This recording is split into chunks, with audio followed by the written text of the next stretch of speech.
Hi, welcome to the other 167. I'm Victor Jasti from Hyderabad, India. Today's message is put a limit. Put a limit on what you will do or allow to happen when you feel something is wrong. Put a limit on what you will do or allow to happen when you feel something is wrong. We'll take the example of Daniel. King of Babylon, Nebuchadnezzar conquered Jerusalem. He instructed the master of eunuchs to bring some of the children of Israel and some of the king's descendants and some of the nobles, young men in whom there was no blemish, but good looking, gifted in all wisdom, possessing knowledge, and quick to understand, who had the ability to serve the king's court. Daniel and his three friends, Hananiah, Mishael, Azariah, were taken prisoners.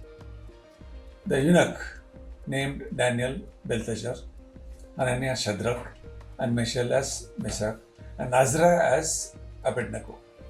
The master of eunuch was to provide the same meat which was served to the king, and wine which he drank, so that they are nourished.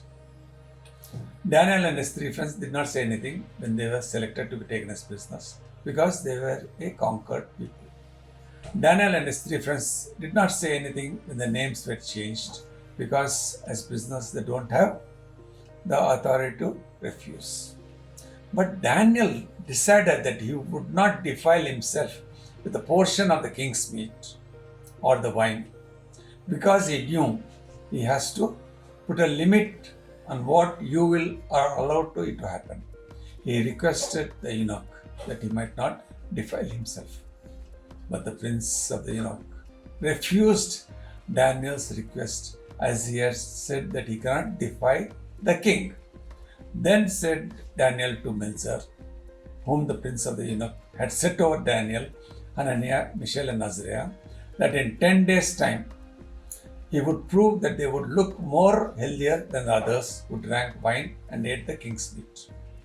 Then Melzar agreed, and for 10 days he gave them pulses to eat and water to drink.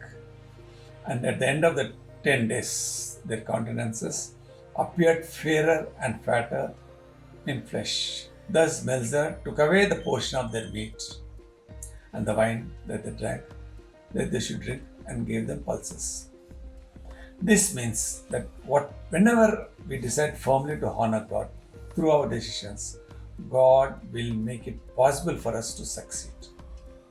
He will grant us a favor and He will make a way for us.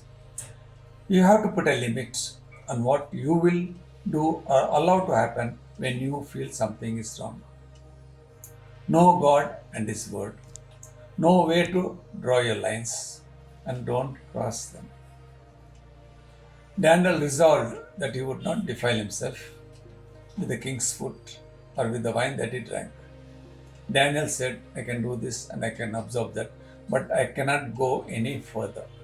We have much to learn from Daniel and his generation. Know God and His word. Know where to draw your lines and don't cross them.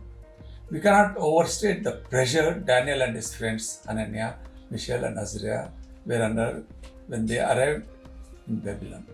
Their nation defeated, their temple destroyed, and now living in the most powerful, glittering city in the known world.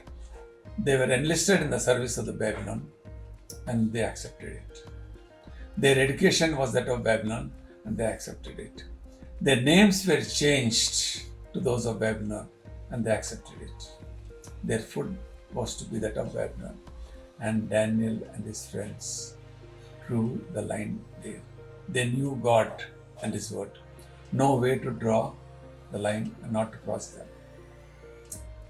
Apparently, for Daniel to give up control of his diet was to go against his conscience and compromise on his identity as a follower of the one true God in a way that the name change did not. Thank you. God bless you.